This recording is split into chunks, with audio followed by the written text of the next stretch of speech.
Hey, everybody, welcome back to this podcast Takes Tokens. I'm Ryan with my brother Deric, discussing all the things we love throughout our lives.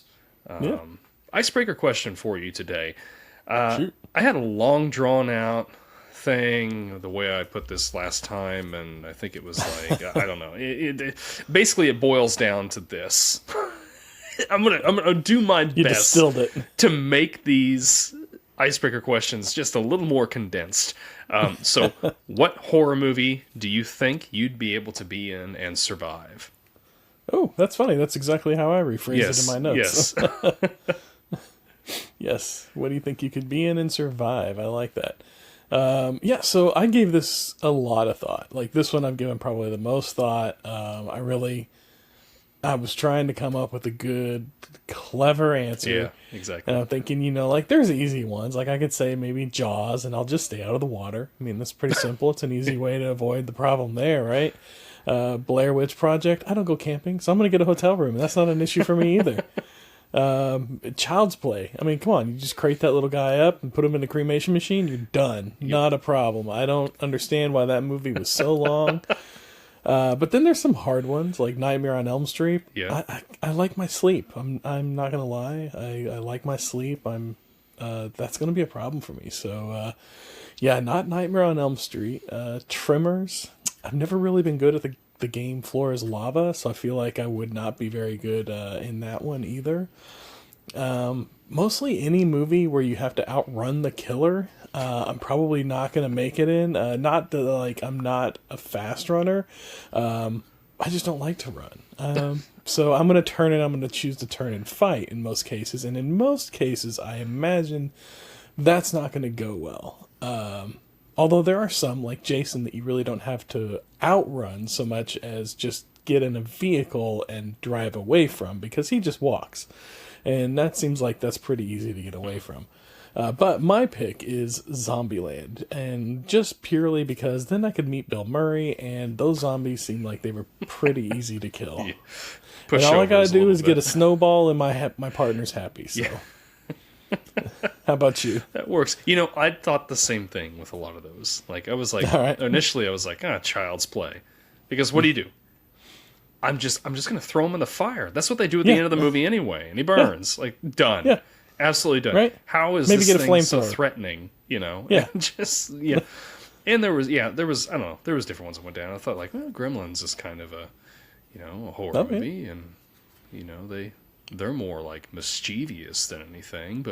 But yeah, I came down to the movie. I'm not sure if you've seen it. It Follows.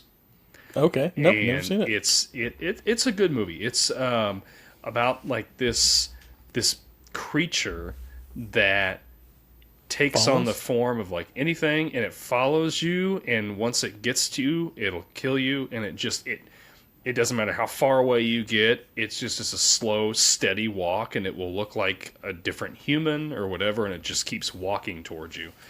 And the only way that this happens is through I don't know really how to say it PG, but through an adult interaction between a man and a woman, and it gets passed on. It's kind of a metaphor for like an STD, the whole thing is. And then so whoever has it passed on to them has to then pass it on to somebody else, and the thing just keeps following whoever has it next. So, lesson in life, just remain abstinent and you're safe this whole time. So, or faithful. Yes, exactly. Yep. So, I don't know. That was my answer. I thought it would be pretty easy to get through that. I think I could do that one. Yeah. I mean, if it starts following you, turn to your wife and be like, what's going on? Right? It wasn't me. Right? Yeah. But, anyway, yeah. That sounds like a good one. Yeah, it'd be pretty easy to avoid for sure. Yeah. So I think this is more like what's the easiest loophole to exploit in a horror movie? Exactly. Now, maybe sometime I'll rephrase this question as, you are going into the movie blind and not knowing, what your out is. But that's for a different episode. So. Anyway, get in the comments. Let us know what your answer would be to this. What horror movie do you think you could survive? We would love to read it and say it on the air. So that's it. We're going to get rolling. After the credits here, we're going to... Or the credits. After the opening theme song. There we go. We're going to get going into our movie. We will see you in just a minute. Just a minute.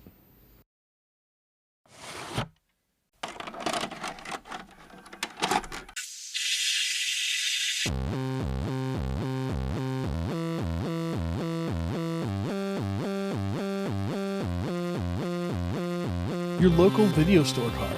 A comic book in your back pocket. Games with no tutorials. Music you had to discover. And drinking water straight from the hose. These are the things us millennials remember fondly. We are the Jennings brothers. Join us after the streetlights come on as we race our bikes from the top of the hill right down memory lane. Exchange those quarters because this podcast takes tokens.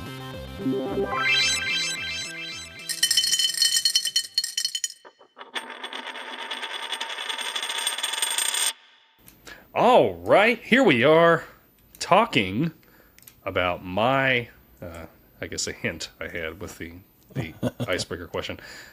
This is my favorite horror movie of all time. Released June 25th, 1982. The Thing, John Carpenter's The Thing, starring Kurt Russell, Wilford Brimley, and Keith David, along with another cast of other great characters in this. It's just I didn't say them because they're not quite as big of characters as those three are. Budget of $15 million. Deric, do you want to guess how much this earned? Oh, I don't think it did quite that well. I'm guessing around 40 to 50 box office total. No. No? 19.6 million. This was pretty much a flop. 1980s horror movies, yeah. Well, here's the thing. This is what a lot of people attribute the failure of this movie to. Do you want to take a guess what came out 2 weeks before this movie? 1981? 82. 82. Couldn't tell you. I have no idea. E.T. Oh, really? Yes. So you've got E.T., a another friendly thing that alien. E.T. ruined. Yeah. You got a friendly alien in E.T., and then you've got this murderous alien in The Thing, and I think most people are like, I'm going to take the friendly one. All right. So that's what I'm guessing.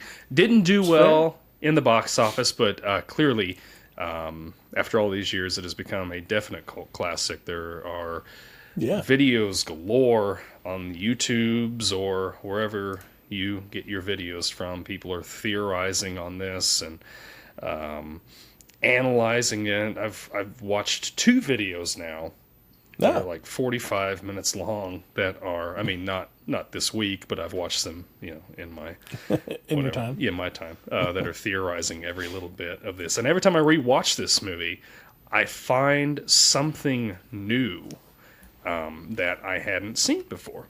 So we're not talking about the 1951 version, are we? No. That okay. John Carpenter based this movie off of that. I actually looked at the synopsis for that. And it's fairly similar, except it's more so this scientist finds this UFO crash landed, and he gets the authorities to come over there. They're like, I don't know, Air Force or whatever. And they show up, and then through a series of mishaps or whatever, the alien becomes unthawed, and then it starts wreaking havoc. But I think it's like The Thing in that movie is clearly like The Thing. A Thing. Yes. Like in this, it takes form. Oh my gosh. You have no idea who it is or what it is. And this is the first time you'd watched this movie, am I correct? So what did you think of it? Honestly, whenever I'm watching this movie, my first big thought was, I wonder if this is what they based the game Among Us on. Because this is very much so that game. Just the game is set in space, not on, an Arctic tundra or whatever. I think that they did. I think that I think the creators of the creators of Among Us had to have it's too similar this as a template. Yeah. Yeah. Yeah. But other than that, like, it was a little. Well, I mean this in all the nicest way I can say it. Mm-hmm. It was a little slow, but that's just how movies were back then.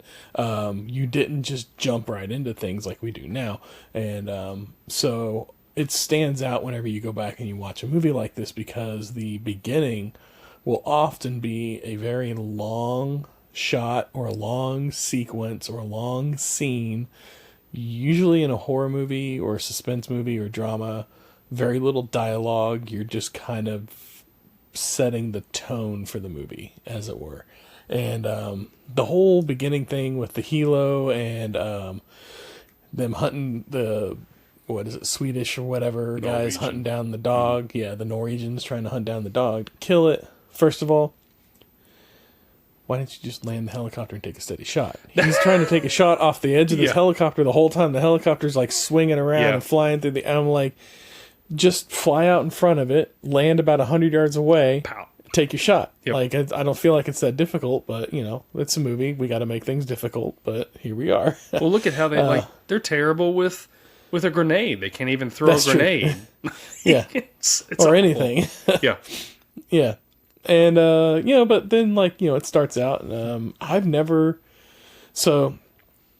Keith David is an actor that I've always enjoyed. He's kind of a I don't know what you call it, like a that guy or whatever, somebody that you see in things and you're like, oh yeah, it's that guy. And I've never seen him in something this far back. He had to have been like 25 or something. He was so young. Yeah. But like I could say that about the whole cast. I mean, Kurt Russell, like even Wilford Brimley looked like. Yeah. I mean, he looked like Wilford Brimley, but he looked like, like young he was Wilford, like 50, not 80 or whatever. Wilford Brimley, yeah. Which, at this time, 1982, he was, well, he's probably like 50 at this time. Yeah. But still. And lots of other ones. The one that I've been racking my brain on is the chef guy, Nollis? Knowles, yeah. Knowles, yeah. Where have I seen him from? I can't remember where I'd seen him. He's got before. that face, like that He's guy got, face. I'm like, that guy looks so familiar. I can't place him. So I go on his IMDb and I'm looking at everything and I'm like, I don't know.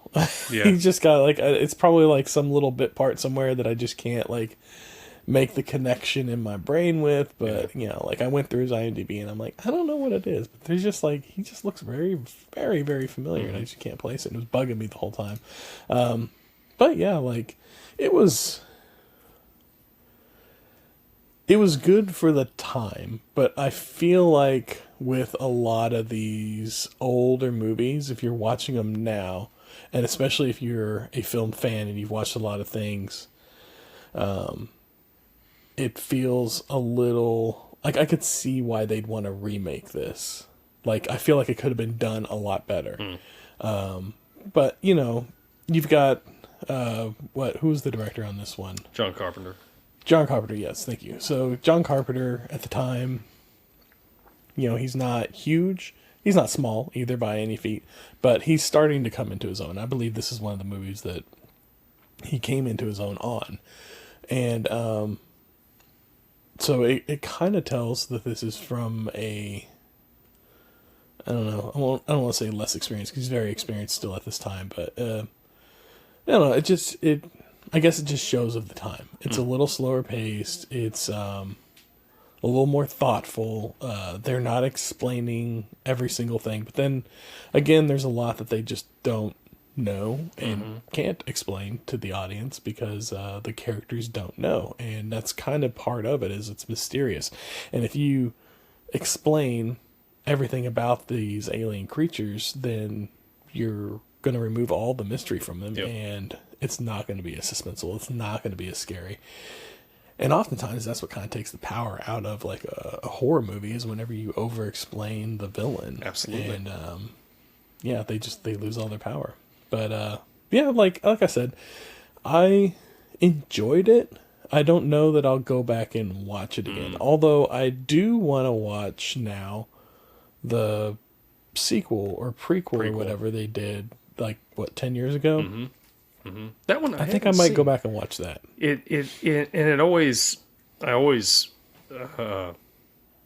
It's always weird to me, I guess is for lack of a better word, that as much as I enjoy this, because I'll watch this movie, like literally this is one of those movies I watch annually at the least. Wow. Like sometimes I'll watch it twice a year. Wow. But I've never seen the prequel to it, and I need to fix that. Because it like everything that happened at the Norwegian base, like is explained there. Yeah, when McGreedy and Doc are at the base, and like that first room they go into, you see that axe in the wall or in the door. Like I guess that happens in the movie, and like that's explained, and like just the guy that had like cut his wrists and all, like everything you're seeing, like they hit on all that. That scene had some, like, for the whole movie had fantastic practical effects, and at this time I feel like practical effects in movies are almost unparalleled in this time of movies. Like they try and do them now, and a lot of times they don't look right. They look too, like they're going way too far. They're going way over the top. It doesn't work as well. These, I feel like, and they're probably not, but I feel like are a pretty accurate, realistic representations of what you would expect to see in a situation like this. You're talking about the guy that slit his wrists. That was incredibly detailed. Like the blood freezing from his wrists as it's dripping out and creating that long icicle down to the ground. That was chilling and very, very well done, I would say. Kudos. Yeah. But yeah, all the practical effects, all the special effects are practical in this, and they came out fantastic. They didn't go to like claymation or any, like it's all puppeteer work. It's all physical in camera stuff. And yeah, I'd say that it looks fantastic. And I wouldn't even say for the time, I'd just say period. It still looks good. Special effects, yeah, they look fantastic. I think even that the body that they bring back from the Norwegian base that's like was in the middle of assimilation, like that looks freaking eerie. Like can you imagine finding that and you're like, what is going on here? Or the head that sprouts legs and then runs across the floor. Yes, yeah, that's incredible. It's well done for sure. Yeah, and I think it was probably one of those videos I watched on this movie. Because like I said, I like to watch other people's theories on this movie because like you're saying, like the information they give you is very ambiguous because the creature itself is ambiguous. Like, how does it work? What's, and I love, this is one of those movies that I love to hear people's theories on because stuff can just go everywhere. With it, I feel like. So the one thing that I was going to bring up, if you and I don't, but if you speak Norwegian, the Norwegian guy at the very beginning of the movie that's like out of the helicopter and he's shooting at the dog and he shoots Dennings in the leg, Bennings in the leg. He is actually saying, they just don't have the subtitles, that's not a dog, that's a thing, kill it. Oh, yeah. And so if you could speak Norwegian, the whole plot would have just been completely given away to you in the first 5 minutes of the movie. But I think that's a little nice touch. I like when directors do stuff like that. I don't know. I don't know if that would give it away for you, though, because I feel like you come into this movie already expecting it to be a horror movie about a thing. Well, yeah. But you would definitely be like, why is he trying to shoot that dog? That part would, that would unravel pretty quickly. Yeah. Although I was kind of wondering that. I was like, why is he trying to shoot that dog? And then the dog ran up to the camp and he was still trying to shoot it. And I was like, oh, that must be like a carrier or something. Or he's trying to kill it for whatever reason. Yeah. I just kind of started putting two and two together. More context clues based on like I kind of know roughly what this movie's about, I suppose. Well, and they keep like John Carpenter keeps like when the dog's before it changes. He keeps zooming in on that dog, like any Slow scene pan, that it's in, and so it gives it that like, and it's always watching right them with this dog. And that sure. to me is the hardest scene of this whole movie to watch is when that dog gets put in the kennel, and the other dogs are like growling at it, backing up, and it's changing, and then the dogs start getting assimilated, and they have to start shooting some of the dogs. Like, I'm not like a crazy Sarah McLachlan animal like rescue or whatever, but like I don't like to see like innocent dogs or whatever just getting killed, and that to me that's rough. It's like when you see like I don't know Bennings getting assimilated, like I'm just like whatever, but don't shoot the dogs. It's like animals and kids. Anytime like there's like I don't. Yeah, not just like harm, because like every once in a while, like an animal will get knocked around, and it's like okay, that's part of the movie. But then like with this particular scene or something like that happens where it's like very intense. It's there's a visceral reaction from within that is like, oof. I think that's the protector. Coming out. It's like, I got to do something. Oh wait, it's just a movie. Let it go. It's almost like I think it's like, in this movie, it's like, well, those dogs, Clark cares for them and he treats them. They're like pets that whereas I don't know, something like the only thing that's coming to mind right now, like The Revenant, when Leonardo DiCaprio is fighting that grizzly bear. The grizzly bear is trying to kill him, and like whatever. I don't care about the grizzly bear at this point, but that's true. Yeah, the dogs in that are like situation, a pet. And, like Child's Play. Whenever they start kicking that little kid around, he's a doll, whatever. Right? Yeah, exactly. Yeah. That's okay though. But so they start figuring out what's going on, and they start torching, like the dog scene. So they they're something's obviously up. And they kind of figure out that, I don't remember how exactly they figured it out, but they figured out fire is the best way to take care of it. And so like the guy comes in with it. I guess, and the guy comes in with the flamethrower and he starts torching the dog and everything. Then they immediately put it out. Yeah. And I'm like, why wouldn't you let it burn a little bit longer? Just burn it out. I'm assuming because they're trying not to burn down the building. Okay. So, all right. Because there are multiple occasions where like they're lighting. No, well, I guess later when MacReady has to burn Norris because like the doc's trying to like revive him, and then the chest opens he falls up. in. Like they come in there and they're getting ready to extinguish. He's like, no, wait, like making sure. But I guess at that point you're like, okay, like we got to weigh our, what's the best thing to do here? I think at that point they'd figured out that not a single cell can survive. The whole thing needs to be destroyed. Which I'm like, then that's not enough burning. Like it needs to be incinerated to the point that ash. You burn down the ash. And at no point did they get it to that point. No. I feel like they burn it a little bit and then they bury it in the snow, and I'm like, there's still you're just there's still refreezing life it. in Like, there. You're just we still got a problem here. So I'm hoping that eventually, the government goes up there and just like nukes it or something, like takes, napalm, I don't know, something, like take care of that. But, so that was kind of like, why do they keep putting it out? I don't get it. And, but they kept putting it out, and they kept separating.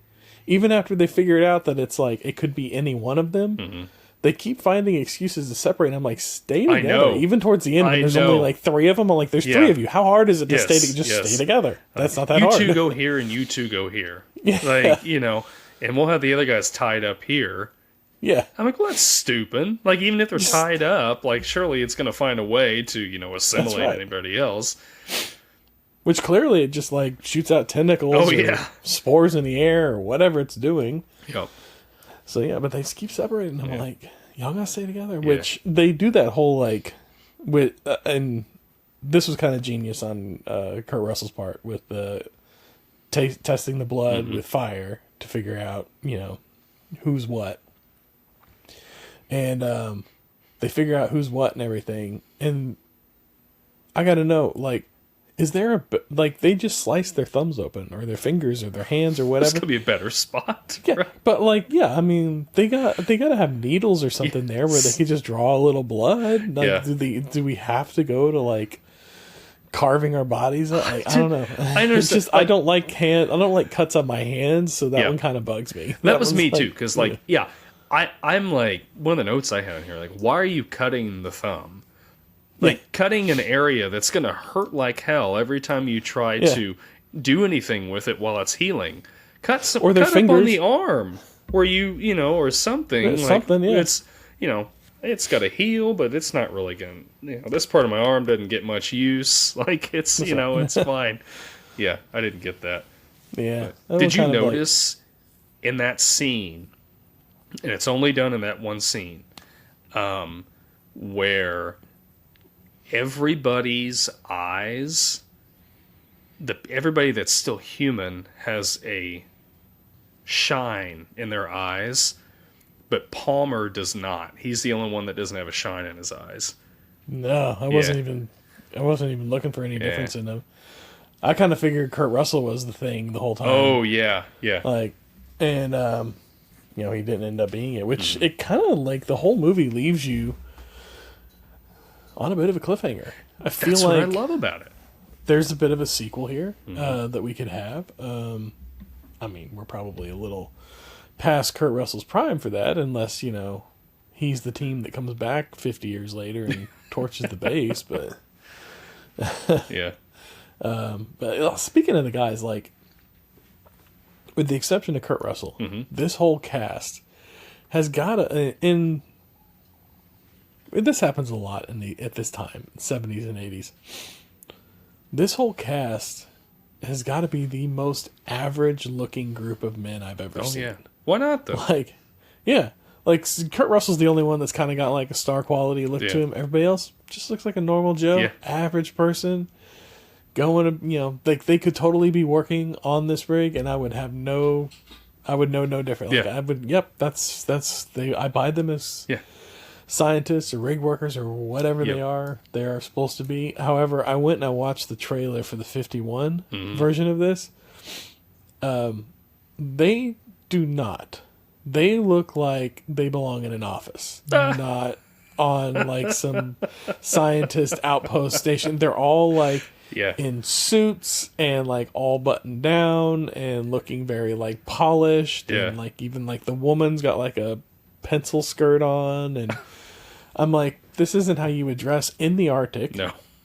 At some scientist substation, even in the 50s, they would be in long johns and scruffy and big coats and everything, but they had them up there looking like they just worked at the office, right? Just coming in for a shift. Funny. But so I had that in my notes. The Kurt Russell is probably, other than Kurt Russell, this is the most average looking cast I've ever seen in a movie, and it works. I like it. I love it. It helps me to buy in completely into this movie for sure. I love though how Kurt Russell he really is the outlier of this group.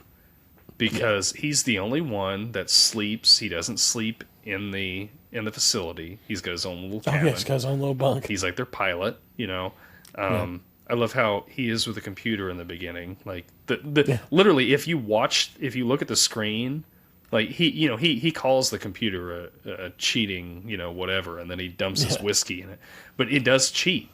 It makes a move and tells him he's in checkmate when he's not in checkmate. Oh, I didn't even pay attention. He still had another move to get out of checkmate, but it's checkmate.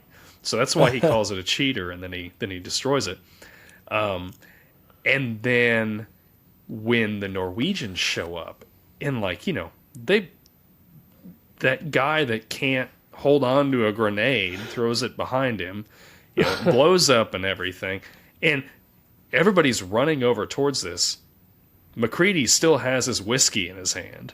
Like this whole time, explosions are going off, guns you're firing, and he's still got his whiskey. And I'm like, ascertaining the situation. That's great. That's great. I like that about him. That just kind of gives you an idea of who this guy is. He's just he's a rock star. Yeah.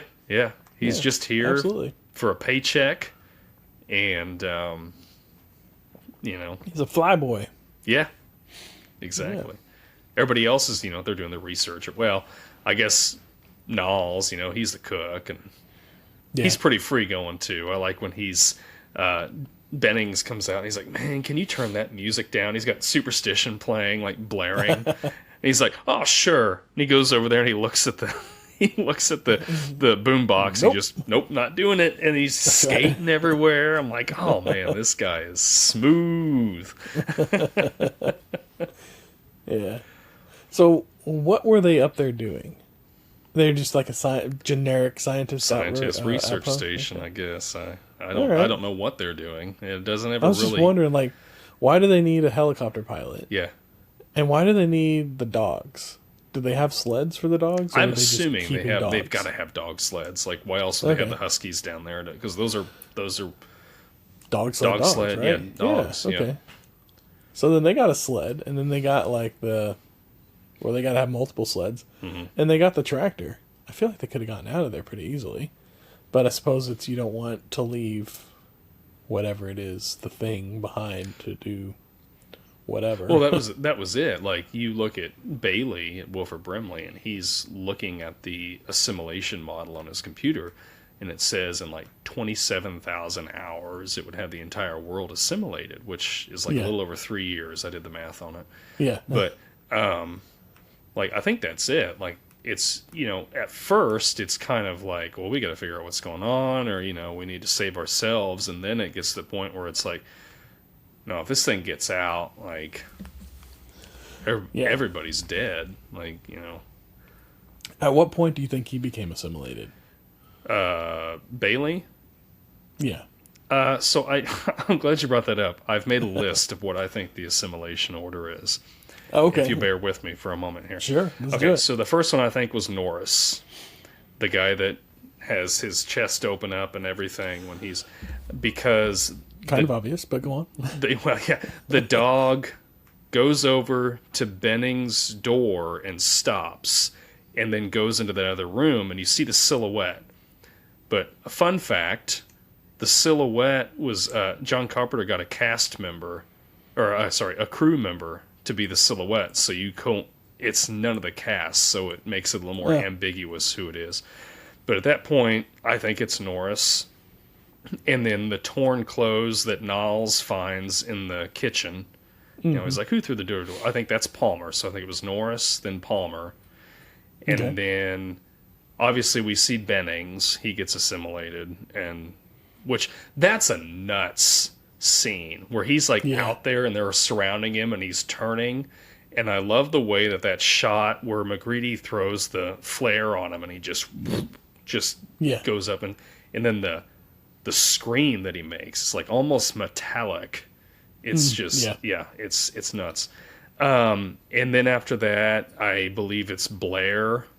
And then I can't remember what his name is. There's the one guy that goes out and they find his body burned. So he was never assimilated. I think maybe Palmer got to him, because that's after they'd all separated. And then they say like maybe he burned himself so he wouldn't get turned or something like that. Doc, this one's odd to me. Doc his arms were torn off. Like, he was clearly now his cells. But they never actually burn his body. So to me, that's like, maybe they could do a sequel where he's, because they do have a video game that they came out with, like, for Xbox that's supposed to be a sequel to this that I'd be curious to play. And then Clark dies because McGreedy shoots him in the head, but he was never assimilated. So then Windows, clearly Palmer bites him on the head. He starts to turn. They burn him. Then Gary Because I think him and Knowles get assimilated there at the end when they're down in the bunker. Yeah, I think we see that. Pretty And clear. then, Blair. So I put Blair on there. I think after Bennings and Palmer turned, Blair was out in the tool shed. Somebody was bringing him food, and I think it was either Norris or Palmer that brings him the food, and I believe they contaminated the food. So he gets assimilated while he's out there, and then clearly starts digging underneath the tool shed and building everything. Was he building like an escape pod? Or I think so. Yeah, like because it looks fly back similar home? to the large one that they find. Yeah. Yeah. That couldn't have been a long distance travel vehicle. That had to Yes. have been just to get out of the cold. Yes. Which the spaceship, in the very beginning, the spaceship's coming up and it's approaching Earth, and they just decided, you know what, let's go up to didn't even take a minute to assess the planet that they're about to try and take over. They were like, you know what, we're just going to go for it. And they just happened to land in probably the harshest environment, especially for themselves. Like, if they would have landed in any state in the United States south of Canada, they would have been perfectly fine. They would have, this movie would have just been like about like this out of control virus and people trying to survive it. Yep. Not a crew defending the planet from it, because however, it would have gone out of control. They say when they're down there, which this is something else, when they went, so it's, I believe it's Gary, he's like the sheriff in town, you know, with the revolver or whatever. Him and Norris and McGreedy go and they find the actual The ship. spaceship. Yeah. And at that point, I think Norris is the thing, but he doesn't want to give himself away yet. And he's down there with McGreedy, and McGreedy's like, how long do you think this thing's been here? And he's like, probably 100,000 years. So, like, if it landed down there 100,000 years before, like, civilization wouldn't have been there anyway, even if it would have landed, you know, further up in a But other warmer animals. climate. Yeah, I guess that's true, too. Yeah. Which would have given no chance for civilization. Yeah. Cavemen aren't taking those things down. Yeah, that's true. That's true. Yeah. Gotta discover fire first. Yeah. Yeah. Yeah, that's interesting. All right. But I don't know. To me, what I love most about this movie is just it's the ambiguity of it, but it's just the absolute paranoia that ensues once people start like they're turning on each other. You don't know who's assimilated and who's not. And it's like, I can't imagine being in that situation of like not knowing if the person that you've known because like Gary talks about after Bennings changes, he's like, I've known Bennings for 9 years. Mm-hmm. You know, like that's the true, almost the true villain of it is the people, not the thing. They're almost equally as villainous in this, and it's just purely from a standpoint of survival, not, you know, anything malicious. Like, the thing is out there to, I don't know, what's the end game of this thing? Like, say it assimilates the people, and then like it gets into society and it starts assimilating, you know, across the globe. 3 years later, it's assimilated every life form on Earth. What's its purpose? What's its goal? Yeah, it has no goal, has no purpose. I mean, maybe it's maybe it's just a virus. You know, viruses don't care; they just replicate until the host is dead. And see, I was going to say that, but then I'm thinking like, well, the ship that it comes in on points to intelligence. Yes, so like what? And I can understand. Like I can take it if they're telling me the ship crash landed down there, like something malfunctioned. And that's just where it landed. Fine. I can get that. I can buy that. But yeah, what is the end game on it? I don't know. Like, I think in the beginning, it's just trying to survive. Like, you know, at the Norwegian station, I assume it gets thawed out. And, you know, I've never seen the new movie or the prequel movie, but I'm assuming, you know, I don't know. That's the thing. I don't know what the original form of this thing looks like. But if it's terrifying, and you've got a bunch of humans around, I mean, if we see something terrifying, our first instinct is to just shoot kill first, it. Yeah, ask questions later. And then if the only way it can think of to survive is to just start assimilating other people and taking on their appearance and making a perfect copy of them, then it's just trying to survive. And like you're saying, we're the villain. Yeah, that's true. It's all about perspective too. Yeah. Like maybe it just crash landed here and it's just trying to survive. It was like, hey, do you know how to get home? Oh, why are you shooting? Yeah. Hey, I got to show you guys something that can bring world peace and cure famine and everything. And no, kill it. Kill it. I think there was a Simpsons episode like that. Yeah. All right. So how do you think? What do you think happens after the credits roll in this movie? So you got McCready and Childs. Childs is left, right? Yeah. I think so. I personally think that Childs has been assimilated. Okay. And the reason I think that, it's again one of those things that you have to watch this movie several times to see it. But before McCready goes outside with Knowles to get Blair, Childs is sitting, he's standing by the door, and if you look in the background, there's, I think, 4 coats hanging up, and you see that, they leave. The next time they come back in the building, the door's open, Childs is gone, and there are 3 coats hanging up there. To me, that shows that Blair got in from the basement, because they do that pan through the hallway and they kind of center on the stairway that goes into the basement.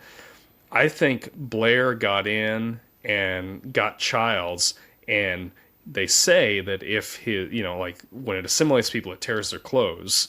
So then once it was assimilated, it grabbed another one of those coats and put it on, and then goes out. So then at the end, Childs doesn't have any breath. You don't see his breath. You see McCready's breath going.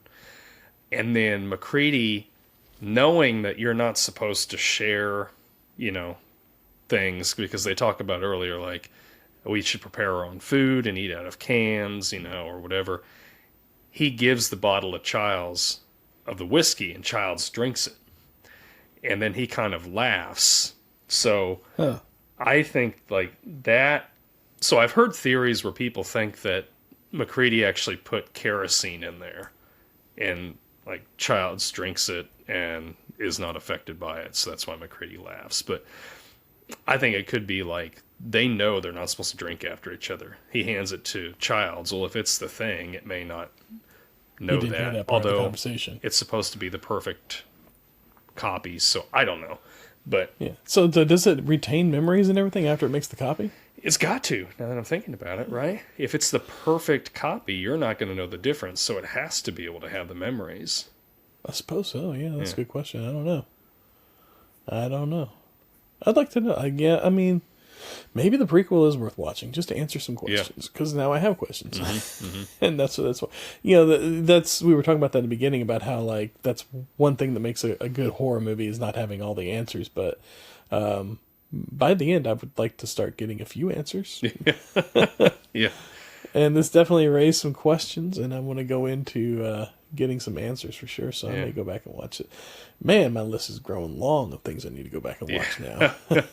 Yeah, it is. Yeah. So I don't know. What did you think at the ending of it?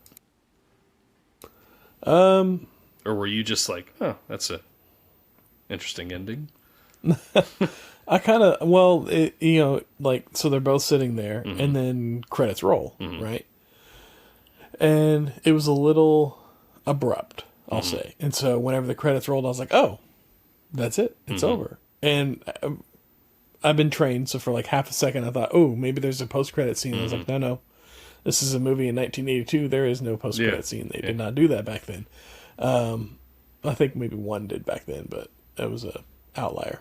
And anyway, so I was like, well, I guess that was the end of the movie.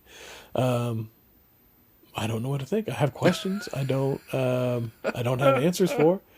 And now, like, I guess they survived. I don't know. Yeah. Maybe they did. Maybe they didn't. And my initial thought was, well, let me look up and see if there's like a sequel movie. That's where we came across the prequel, but no sequel movie. Which I have to say, I am surprised that of all the things that we've had rebooted and sequelized and everything over the years, I'm surprised this one never did. Yeah. But I don't know. I guess that's maybe what they were trying to do with the prequel, is get interest going back again, and then they could come back and do a proper sequel for it, or redo the original one with a sequel, or I don't know. But yeah, I was just kind of like, oh, well, I guess that's the end of the movie, and that's that. Yeah. Yeah, that's kind of where it left me. I like a good cliffhanger. And again, that is another thing that I just love about the movie. It's so open ended. Like, was Childs the thing? Was McGreedy the thing at the end? Yeah. Or were neither one of them the thing? Don't know. We don't know. I don't think we'll ever know. Yeah. We'll never know. And it just leaves it like that. Yeah. And it stirs so much discussion. And yeah. I don't know. I love it. I love this movie. It's my favorite horror movie, and it's fun. It's fun to watch. All right. One of my favorite scenes is when they're doing the blood test. Yeah. And he's checking everybody, and he gets Palmer's, and you see Palmer's face. He's just like, kind of like, okay, I know what's coming. Yeah. And it does, the blood shoots up, and then Palmer, like, the tentacles start coming out. Gary and Childs are tied up next to this thing. Tied next to them. And it's their reaction, like, to me, it's humorous, but, like, they're just like, get away. But then I'm, like, thinking, like, the just pure terror you would have if you're tied up next to this thing. You cannot get away, especially Gary, because Gary is like, he's right beside it. Yeah. It's just, you're lucky that it didn't. They're lucky that he didn't just like turn to them and try and assimilate them right away, or even like while they're tied to the chair, because like it's just like a tentacle thing. Slip a tentacle out the back and maybe get him in the back of the neck or something. Yep. Try and do it all sneakily, but I guess maybe it's not that sneakily of an assimilation, because it seems like it's a whole process. Which the assimilation process, I couldn't really quite make heads or tails out of, like how that works. Throughout the movie, it seemed like it kind of changed. Like maybe it was an evolving thing. But I don't know. I do like how, like, right after that scene, Gary, they complete the test, and Gary's like, "Good, now can you get me out of this effing chair?" yeah. But he didn't say it that nicely though. Like he starts off talking very pleasant, and then by the end of that that little monologue, he's like, "Get me out of the chair." Yeah. Which I would agree with. Yeah. I mean, he's been trying to prove he's not assimilated the whole time. No one believes him, which I get. Like, there's only two people that had keys to the blood supply, which I don't know. I need to go back and watch some theories on it. I can't remember.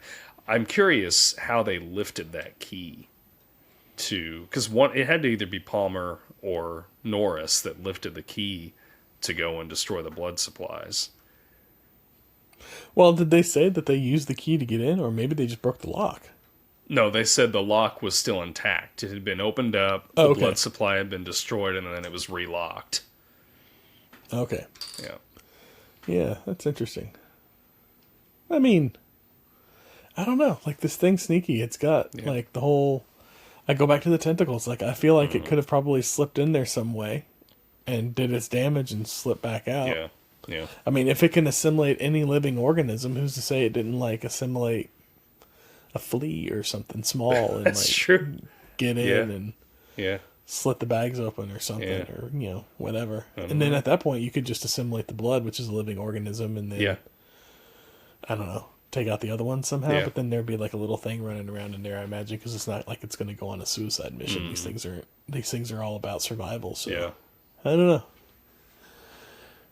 I don't know that it necessarily had to lift the key, though. I feel like it probably could have gone in some other way. Life finds a way. Yeah. Thanks, Jeff Goldblum.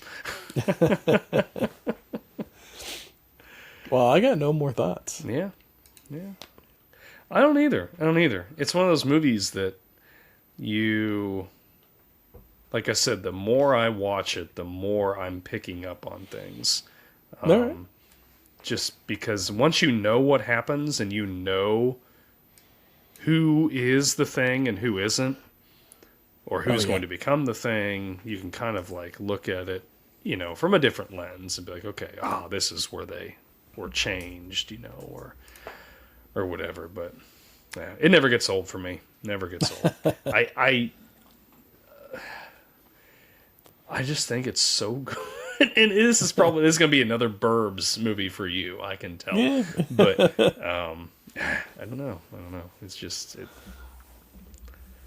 I think it's really I good. enjoyed it, but Yeah. like I said, I don't think I'm going to go back and watch it. Like it takes a lot for me to go back and watch a movie now, especially now. Like if this was 20 years ago, I'd probably go back and watch it a few times for sure. But now, like it takes a good amount for me to go back and watch a movie. Yeah. It's got to be compelling enough. Yeah. I see my kids now, and they'll watch movies like my daughter is really into Wicked right now, and she's seen it at least 5 or 6 times now. Wow. And like twice in the theaters, and then we got it when it came out on home video, and she's seen it I don't know how many times since then. I know a couple times with my daughter or my wife, and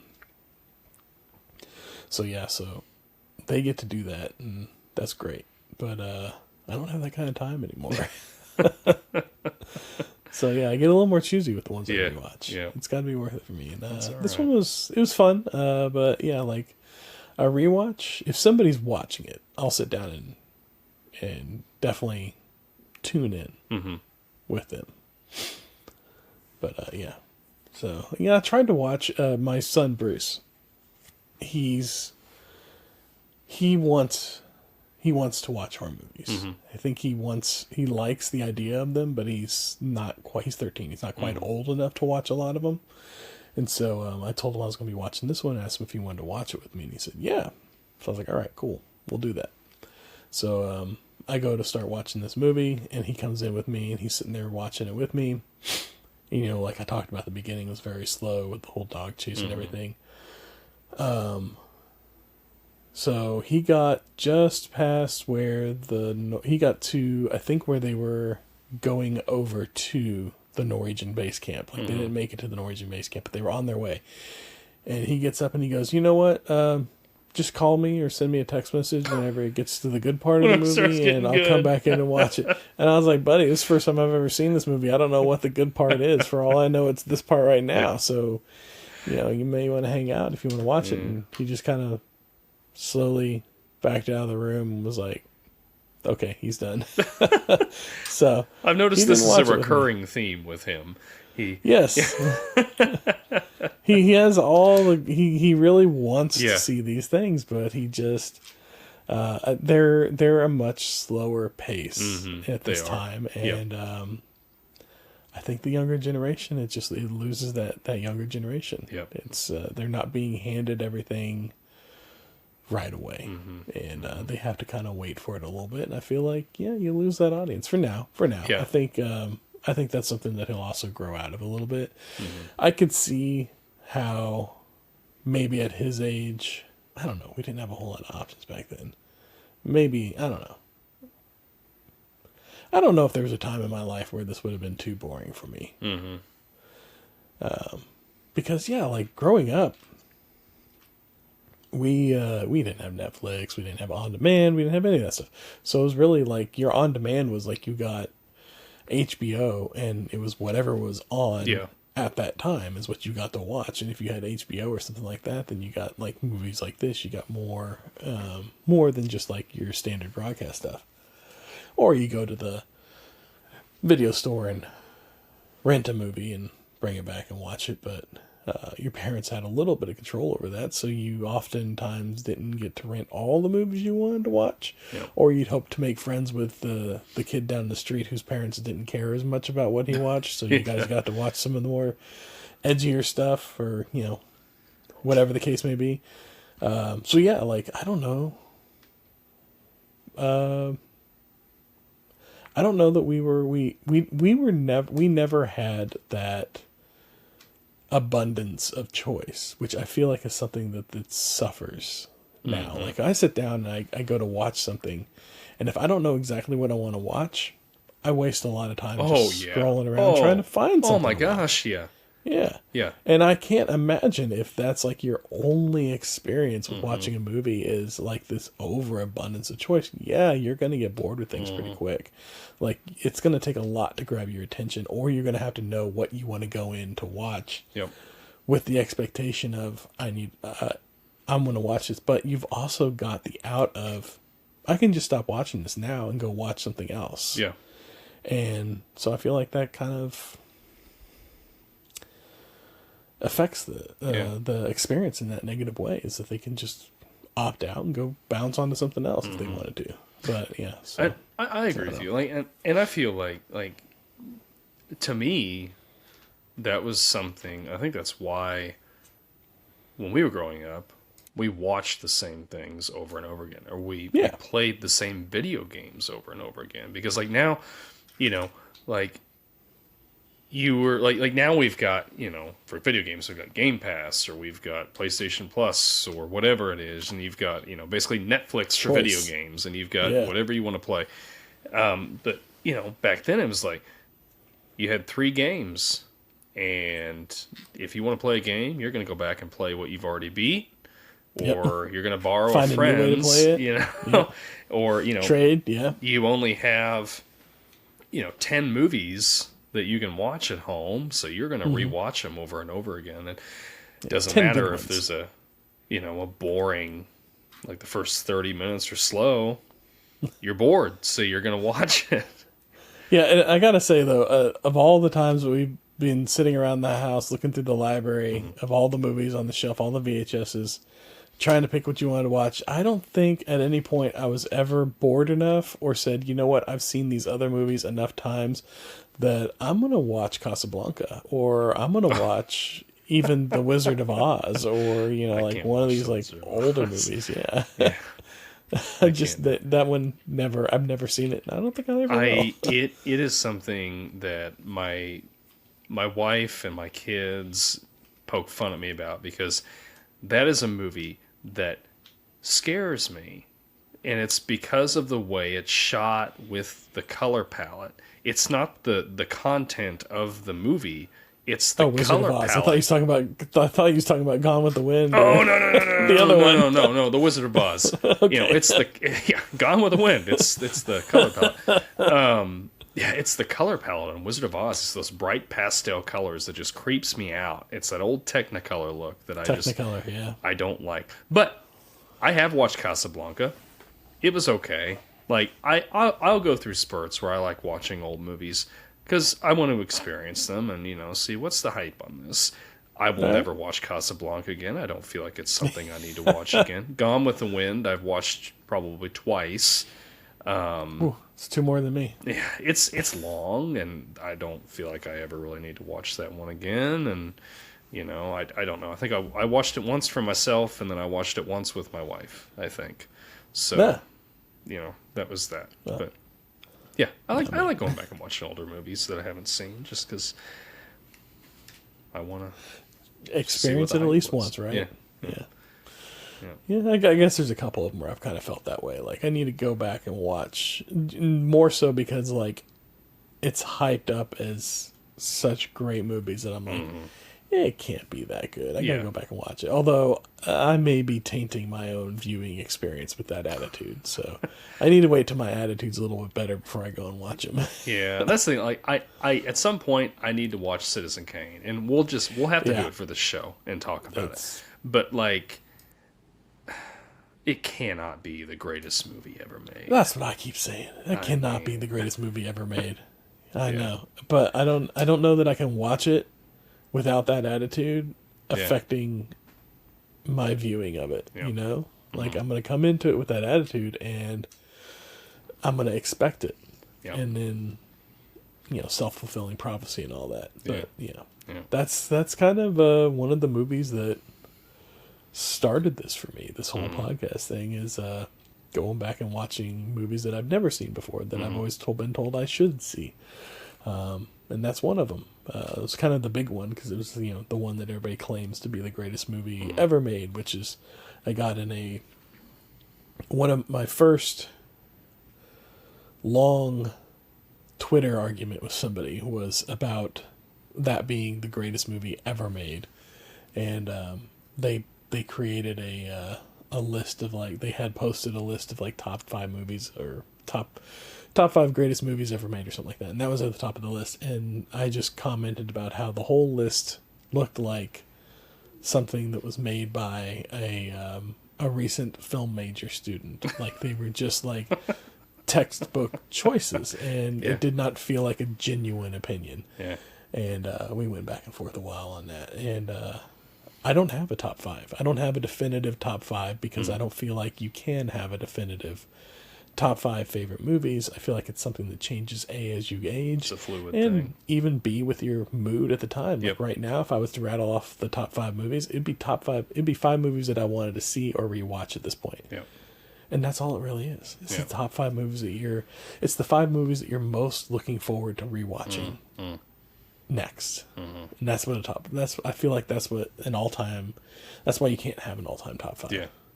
But anyways, shall we go on to do we have any comments this week? No comments this week. No comments I saw this week. I checked again before we got on here and started to I'll take chat. it. So I All right.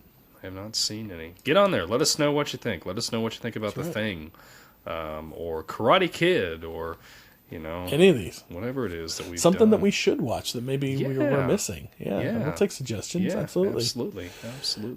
We've gotten a couple of them. They're on our list. Tell us why The Thing is the greatest horror movie of all time. And if you tell us it's not, you're wrong. But no, I'm kidding. Bring an argument. This line here that's on the screen, this side is the Thing is the greatest horror movie of all time. This side over here is the wrong side to be on. So that's hopefully when this comes out in the wash, we're still in the same positions. Otherwise, I'm going to be pointing to the thumbnails on the side of the screen. No, you're pointing the right way. You're always on the same side. Okay. All right. Let me introduce you to our icebreaker for next week. All right, here's my icebreaker for next week. Give you a whole week to think about it. I want. This feels like a simple question, but I want thoughtful answers here. Okay. All right. Okay. Can you make it as long as I make mine? Oh no, mine's really simple. I came prepared. Okay. What is your favorite cereal growing up and now? Oh, gosh. Okay. So, like I said, I'll be laying in bed losing sleep at night trying to think of what this is. So, your favorite cereal growing up and your favorite cereal now. All right. With that, that's our podcast. This podcast takes tokens. Leave us a comment, leave us a review, drop something down below, likes, subscribes, all that. That's all fun stuff. Remember, sharing is caring. Be kind, rewind. We'll see y'all next week. We'll see y'all later.